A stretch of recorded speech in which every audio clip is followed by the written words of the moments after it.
Praise the Lord. இந்த தேவனுடைய வார்த்தை யோவான் 15 வசனம் விதமாய் சொல்லுகிறது, நீங்கள் என்னிலும் என் வார்த்தைகள் உங்களிலும் நிலைத்திருந்தால் நீங்கள் கேட்டுக்கொள்வது எதுவோ அது உங்களுக்கு செய்யப்படும். ஆமென்.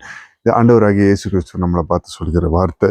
நீங்கள் என்னிலும் என் வார்த்தை உங்களிலும் நிலைத்திருந்தால் நீங்கள் கேட்டுக்கொள்வது எதுவோ அது உங்களுக்கு செய்யப்படும். ஆமாங்க, நாம் எல்லாரும் அவரிலோ அவருடைய வார்த்தை நம்மளிலும் நிலைத்திருந்தால்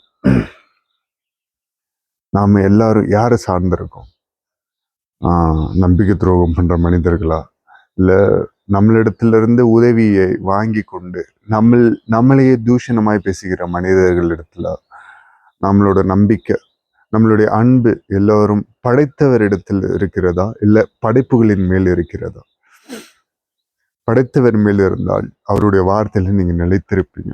அவரு அன்பை கொடுக்க சொல்றாருன்னா நீங்க அன்பை மட்டும்தான் கொடுப்பீங்க. அவர் இந்த உலகத்தின் மேல் எவ்வளவாய் அன்பு கொண்டு உங்களுடைய என்னுடைய எல்லா பாவங்களையும் தலையின் மேல் சுமந்து கொண்டு உனக்காக எனக்காக பாவபலியை ஏற்றுக்கொண்டார்.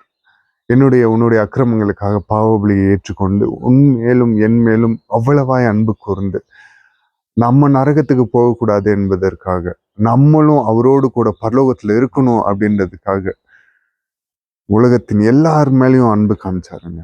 அவருடைய மாயமற்ற அன்பு, அவர் சொல்ற அந்த வார்த்தை, அவர் மேல நேசமா ஐ லவ் ஜீசஸ் 1000 வார்த்தை சொல்றீங்க.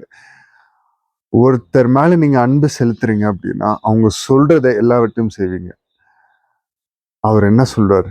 எல்லாரிடத்திலும் அன்பாயிரு அப்படின்னு சொல்றாரு. அந்த அன்பை நீங்க எல்லாரிடத்திலும் காண்பிக்கிறீங்களா? ஒரு பக்கம் அன்பை காட்டிட்டு பின்னாடி பொறாமை தானே கொள்கிறீங்க.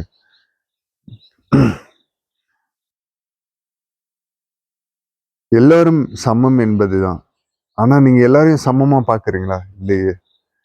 ஆண்டவர் அவருடைய வார்த்தையில நிலைத்திருக்கிறவங்க அவருடைய வார்த்தையின்படி செய்வாங்க.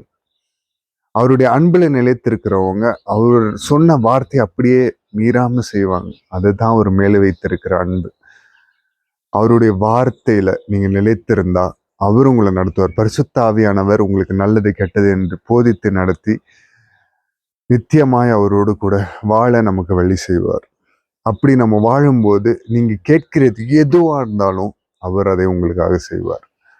நீங்க சுகத்தை கேட்குறீங்களா? சுகத்தை தருவார். பலனை கேட்குறீங்களா? பலனை தருவார். உங்களுக்கு உங்க வாழ்க்கையில அடுத்த என்ன பண்ணுவது என்று தெரியாமல் வழி தெரியாமல் இருக்கீங்களா? உங்களுக்கு வழியை காண்பிப்பாரு. இன்னும் அநேகர் உங்களுக்கு உங்களுக்கு பொருளாதார உதவி, உங்களுக்கு பொருளாதார தரமா உதவி செய்வாங்க. உங்களுக்கு உழைப்பு இல்லாட்டி உழைப்பு தருவாங்க. உங்களுக்கு குடும்பத்தை ஏற்படுத்துவார். இன்னும் அநேக காரியங்கள் நீங்க கேட்கிறது எதுவோ, ஆனால் அந்த கண்டிஷன் என்ன? முன்னாடி நீங்கள் என்னிலும் என் வார்த்தை உங்களிலும் நிலைத்திருந்தால் நீங்கள் கேட்டுக்கொள்கிறது எதுவோ அது உங்களுக்கு செய்யப்படும். அவருடைய வார்த்தையில, அவருடைய அன்புல, அவருடைய வார்த்தையில நிலைத்திருந்தா, அவருடைய சத்தியத்துல நம்ம நிலைத்திருந்து அதன்படி நடந்தா நம்ம கேட்கிறது எதுவோ அது எல்லாமே அவர் செய்வாருங்க. அது யார் மகிமைப்படும்படி? இயேசு அவர் மகிமைப்படும்படி, பிதாவாகிய குமாரன் இயேசு அவருடைய நாமம் மகிமைப்படும்படியாக நம்மளுடைய வாழ்க்கையில அவர் செய்வாங்க. தாழ்த்தி அர்ப்பணித்து ஜெபிப்போமா. மக இறக்கமும் கிருபையும் நிறைந்த எங்கள் நல்ல தகப்பனே, இயேசுப்பா, அந்த காலை பொழுதிலும் இயேசுப்பா உம்முடைய வார்த்தையை கொடுத்திருக்கிறீர், அதற்காக நன்றி. நாங்கள் உம்மிலும் உம்முடைய வார்த்தை எங்களிலும் நிலைத்திருக்க பரிசுத்த ஆவியானவர் எங்கள் இருதயத்தை நாங்கள் திறந்து கொடுக்கிறோம். நீங்களே அதில் வாசம் செய்யும்படியாக ஜெபிக்கிறோம் தகப்பனே.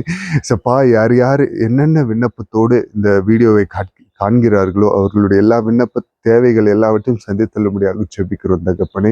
உடைய அன்பிலையும் உங்களுடைய வார்த்தையிலும் நாங்கள் நினைத்து கொள்ளும் போது நாங்கள் கேட்கிற இது எல்லாவற்றையும் பெற்றுக்கொள்வேன் என்று உம்முடைய வார்த்தை சொல்லியிருக்கிறீர் தகப்பனே. இயேசுப்பா, நீ சொன்னபடி இயேசுப்பா உம்முடைய வார்த்தையில உம்முடைய சத்தியத்துல நாங்கள் நாட்டப்பட எங்களை அர்ப்பணிக்கிறோம் தகப்பனே.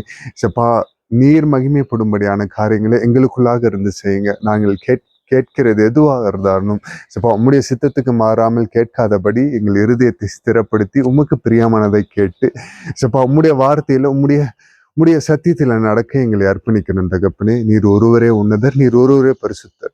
நீர் வரப்போற நாட்களில் உம்மை காணக்கூடிய, உம்மோடு கூட வருகையில் எடுத்துக்கொள்ளப்படுகிற கூட்டமாக நாங்களும் இன்னும் அநேகர் ஆயத்தமாக கிருபை செய்யுங்க.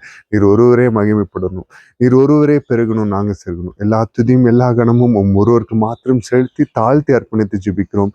மீட்பெரும் ரட்சகருமாகிய இயேசு கிறிஸ்துவின் நாமத்தில் கேட்கிறோம் எங்கள் ஜீவனுள்ள எங்கள் நல்ல பிதாவே. ஆமென். Praise the Lord. Good morning. Have a blessed day. God bless you all.